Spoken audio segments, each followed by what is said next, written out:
Book 5. Putting it together. Rulership of the Tablet of Union. I have purposefully placed this brief overview of practical Enochian vision magic after the chronology of D. and Kelly's Great Enochian Adventure. I do so because Enochian vision magic as it is generally practiced today is a system that depends heavily on innovations that were developed long after the great magicians passed into history. Not that I think that modern Enochian magic is an affront to the memories of these two giants of magic. But I do think it is important for us to know the difference between the foundational material and the structures that have later been built upon it. I think it is also important to remember that there is nothing particularly sacrosanct about the methods and techniques developed by the Golden Dawn, Crowley, or any other latter-day magicians.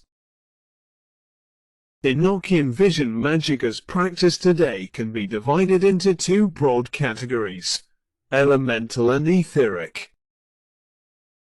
Both require the ability to scry and to keep a faithful written record of one's workings. However, it has not always been so.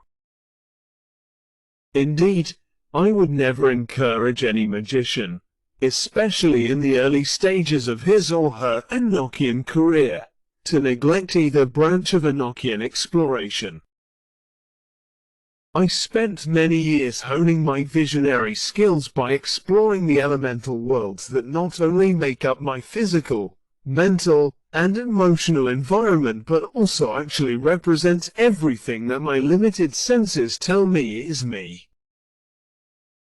Rulership of the Tablet of Union. The classic tarot image of the magician shows the magician standing behind a table, upon which are four magical tools, a wand, a cup, a sword, and a disc. These are the four elemental weapons of the magician. They represent respectively the four suits of the tarot and the elements fire, water, air, and earth. If we put an ace under a magic microscope, we would first see that it is composed of four major components, 109. These are the four court cards that represent respectively the elements fire, water, air, and earth.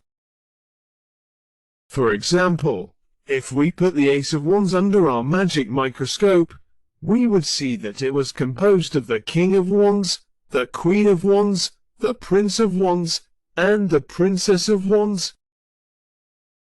In the Enochian model, we can actually see Spirit's influence interpenetrating the heart and every quadrant of the elemental tablet in the form of the Great Central Cross and the Calvary crosses of the subangles. The Black Cross of the Great Table reveals Spirit's influence on an even larger scale. It literally holds together and separates the four elemental tablets. I draw your attention to figure 85 and the four rows of names in the Tablet of Union.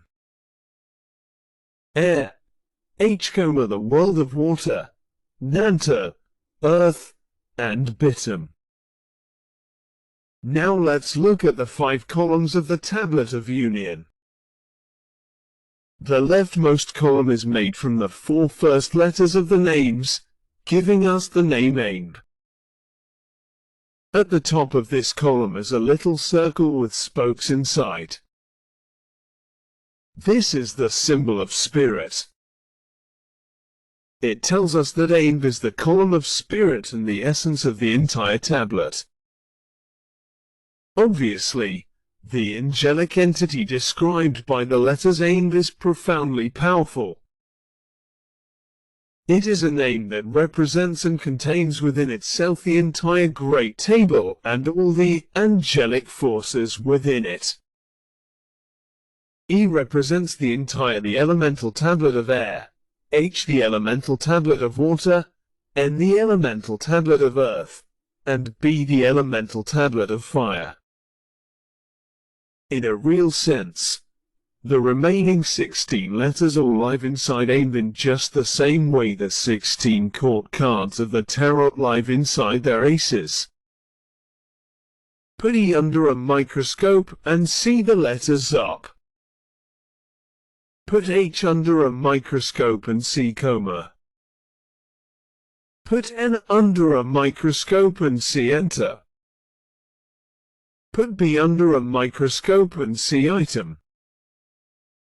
The next 4 calls deal with the angels of the individual letters of Exop, H, Nanta, and Bitum, and are used to activate and penetrate the native subangles of the elemental tablets. A native subangle is the subangle of an elemental tablet that represents the same element as the elemental tablet, e.g., the air subangle of the air tablet, the water subangle of the water tablet. The next 12 calls are used to activate and penetrate the remaining 3 subangles of the elemental tablets. How these calls are allotted to the various subangles is an exercise in routine hermetic logic.